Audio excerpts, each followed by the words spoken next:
Ang kwentong ito ay nangyari. Maglilimang taon na rin ang nakakalipas. Tawagin niyo na lang ako sa pangalang Darwin. Nangyari ang kwentong ito nang minsang subukan kong hindi matulog ng isang buong araw. Ginawa ko yun sa kadahilan ng naadik ako sa kalalaro ng mobile games. Naadik rin ako sa panunood sa TikTok at sa kung ano-ano pang palabas na makita ko sa internet. Hindi ko nga rin alam kung anong pumasok sa isip ko at bakit ko naisipang gawin ang bagay na yun. Napapagalitan na nga ako ng mga kasama ko sa bahay dahil napapansin na nilang papikit-pikit ang mata ko noong makita nila ako kinaumagahan. Umarte ako nakakagising ko lang. Sinabi kong natulog naman ako pero nagising rin ako agad dahil sa ingay ng aso ng kapitbahay namin. Tingin ko na paniwala ko naman sila dahil matapos kong sabihin yon ay hindi na nila ako ulit sinita pa. Lumabas ako ng bahay namin noong tanghali. Naglaro pa nga ako sa computer shop at tumambay sa labas kasama ng mga kaibigan ko. Inabot na nga ako ng hapon dahil doon.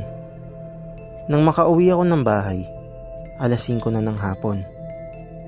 Ginawa ko na agad ang mga gagawin ko sa bahay. Matapos kong maghapunan, ay nanood naman ako ng TV sa may sala namin. Mga 2 oras rin ako nanood doon, bago ko ulit maramdaman ang antok ko.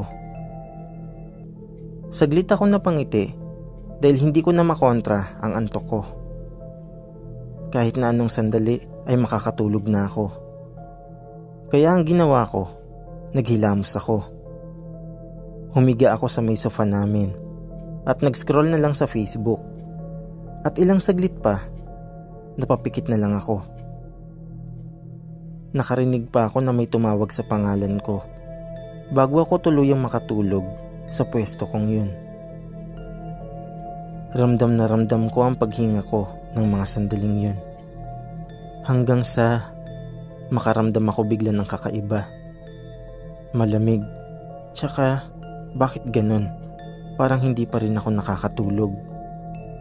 Pero nakapikit naman ang mga mata ko. Pero bakit hindi ko na ito maidilat ngayon? Nakakapagtaka. Ano ba itong nangyayari sa akin?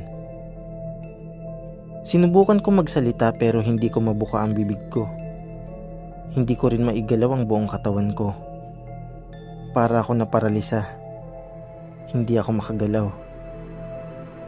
Sobrang bilis na ng tibok ng puso ko ng mga sandaling yun dahil sa takot. Hindi ko maintindihan ang mga nangyayari. Bakit nangyayari sa akin to? Ilang sandali pa, para kong naidilat ang mga mata ko. Pero nakapikit naman ako. Nakikita ko ang paligid ng bahay namin. Nakakalingon rin ako. Ang ina, patay na ba ako? Mas lalo akong kinabahan nang makarinig rin ako. Narinig ko na may nagbukas ng pinto ng banyo namin. Isang tao ang lumabas doon.